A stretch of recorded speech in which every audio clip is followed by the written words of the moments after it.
On lui a dit qu'il n'était rien, qu'il n'irait nulle part, mais il a décidé d'écrire sa propre destinée. Mais Samuel n'a jamais connu la facilité. Dès son plus jeune âge, il avait appris que la vie n'était pas tendre avec ceux qui n'avaient rien. Son père était parti sans un mot, laissant derrière lui une mère épuisée, malade, qui se battait jour après jour pour nourrir ses enfants. Les autres enfants avaient des chaussures neuves, des sacs solides et des repas chauds. Samuel, lui, avait des cahiers froissés, des habits trop grands récupérés ici et là, et parfois un seul repas dans la journée. Mais ce n'était pas ce qui lui faisait le plus mal. Ce qui le brisait, c'était les moqueries. « Regarde-le, il ne sait même pas parler correctement. Et à quoi bon étudier? De toute façon, il finira dans la rue comme les autres. » Ces mots résonnaient dans sa tête chaque soir.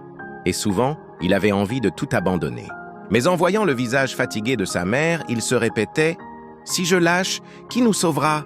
Alors, malgré la fatigue, il ouvrait ses livres sous la faible lumière d'une bougie.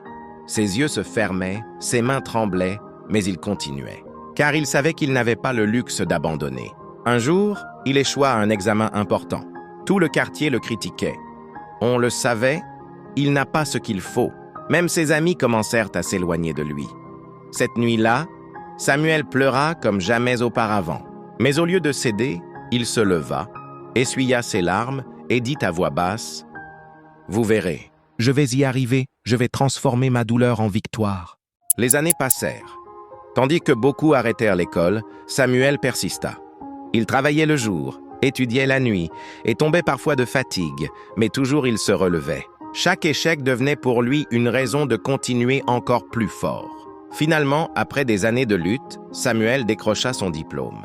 Le jour de la remise, il monta sur scène, tremblant, le certificat dans les mains. Dans la salle, sa mère l'observait, fragile mais souriante. Ses yeux brillaient plus fort que n'importe quelle lumière. Il leva son diplôme vers le ciel et dit « Ce n'est pas seulement ma victoire. C'est celle de ma mère, de toutes mes nuits sans sommeil, de toutes mes larmes et de ma persévérance. » La salle entière se leva et l'applaudit. Ce jour-là, Samuel comprit que ce ne sont pas les paroles des autres qui définissent un destin, mais la force de continuer, même quand tout semble perdu. Il y a ceux qui abandonnent quand la vie les brise et ceux qui transforment leurs cicatrices en force. Samuel avait choisi de se battre et il avait gagné. Parce qu'au bout du tunnel, la lumière existe toujours pour ceux qui refusent d'arrêter de marcher.